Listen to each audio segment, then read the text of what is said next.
Hello everyone and welcome to Sinful Gaming. I hope you're all doing well, I hope you're all staying safe, and most of all, I hope you're all fighting that war against the grey.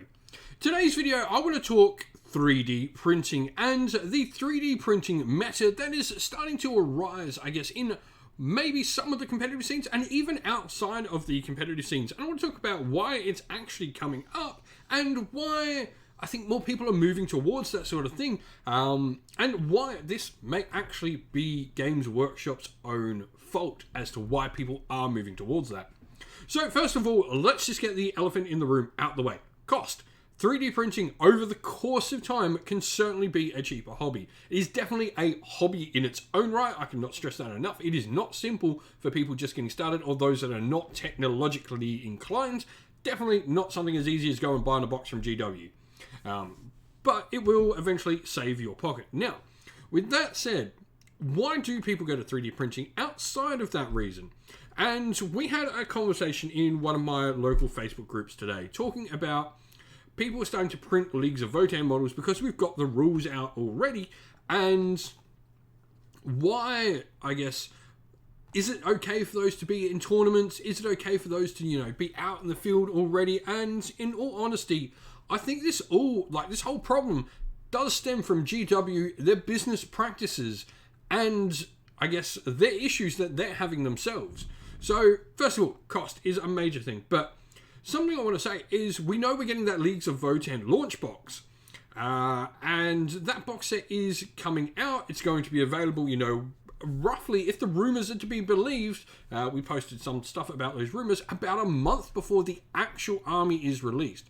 Now, I'm all for launch boxes, getting, models at a cheaper cost nice and early, but I think a month is a little bit too far of a lead time.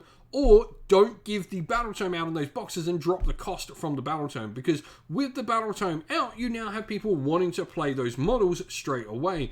And by giving a month delay, you're probably pushing people who have 3D printers to go 3D print those models to play games with, and they may or may not, based on how it goes for them, or based on, whether or not they can afford or want to spend that money, stopping them actually buying the Leagues of Votann models.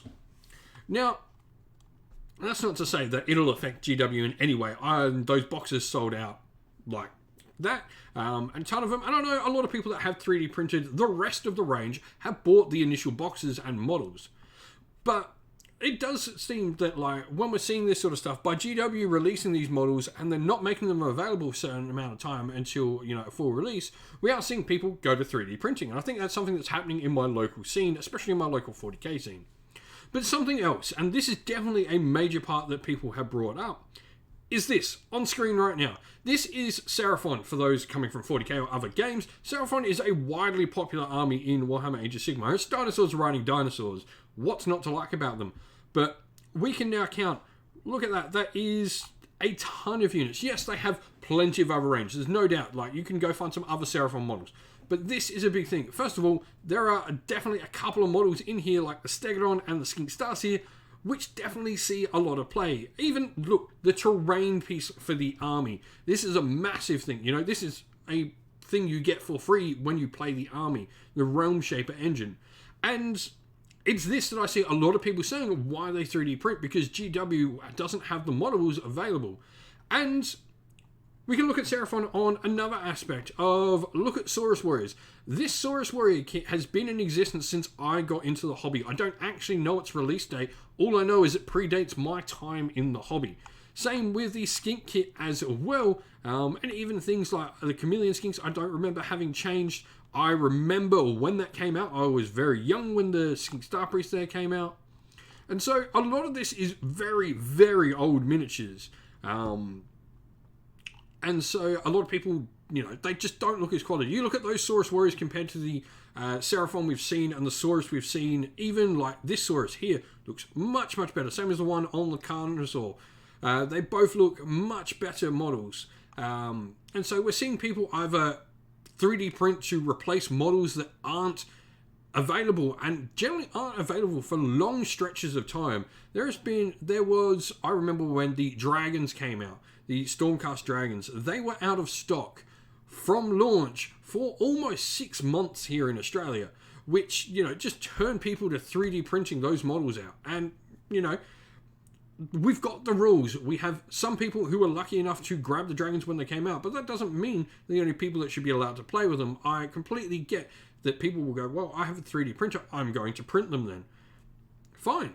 Like, no issue. And then, like, newer sculpts, like, I don't really like these sculpts. Or you can go on. Some people I've seen have taken, you know, the GW sculpt and repose them. They're not selling them, they're just reposing their own miniatures. So they're taking these, and then all of a sudden you've got a couple of Croxigors holding it one-handed, or you've got the big moon mace on the dude on the left there instead.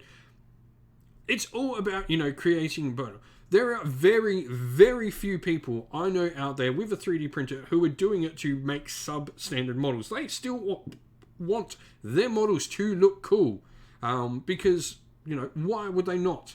Like, at the end of the day, they are having to paint and play. It's not like most tournaments, at least most GTs, will allow you to go to the tournament unpainted. Now, this is another thing. Like, if Seraphon wasn't enough for you, just on this page, like on the screen alone, there are 9 different Space Marine units. And there's actually more up here.